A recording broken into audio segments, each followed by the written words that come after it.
हमारे यहाँ कोई रजिस्ट्री नहीं हुई, लेकिन मौखिक रूप से और एग्रीमेंट के आधार पे खूब सारी संपत्तियों का क्रय विक्रय भी हो रहा है। तो जो कमेटी की रिपोर्ट है एसडीएम, सीओ और ईओ की, उन्होंने प्रथम दृष्टया संपत्ति क्रमांक संख्या 1 से 20 तक की सारी जो चौहद्दियां हैं, उन्होंने बताया है कि ये फर्जी प्रतीत होती है, और जो संलग्न वक्फनामा है उसके दस्तावेज भी फर्जी प्रतीत होते हैं।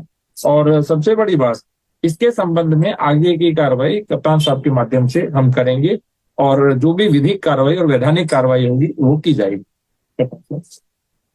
जो अभी तक के जो कागजात हैं उनका परिशीलन करने पे तो ये पाया जाता है कि जिस कोतवाली में आप बैठे हैं ये भी जो 1905 या 1906 में बनी है, ये भी एक वक्फ प्रॉपर्टी है। और इस तरीके के जो कागजात प्रस्तुत किए गए हैं, जितने भी वक्फ प्रॉपर्टी के कागजात हैं, उन सबको वेरिफिकेशन करवाया जाएगा उनका। जिसमें सेक्शन 56 है वक्फ एक्ट 1995 का, उसका जो वायलेशन हुआ है उन सबका भी वेरिफिकेशन कराया जाएगा।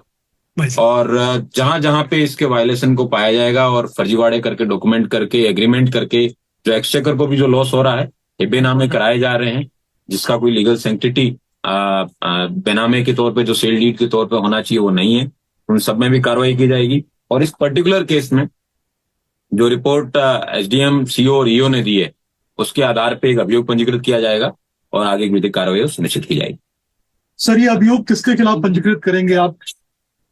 ये अभियोग वर्तमान में तो अज्ञात के रूप में दर्ज किया जाएगा, लेकिन जिन जिन लोगों के द्वारा ये कागज वहां पे या फिर वक्त में या जहां भी दिए गए होंगे, वो विवेचना में उसके आधार पे कार्रवाई की जाएगी। सर, जो कमेटी की रिपोर्ट बनी है उसमें क्या आया है? कितना पेरीमीटर, कितना एरिया को वक्फ की प्रॉपर्टी बताया गया है? और जो कल्की मंदिर है स्पेसिफिकली, क्या उसे भी वक्फ की श्रेणी में रखा गया है?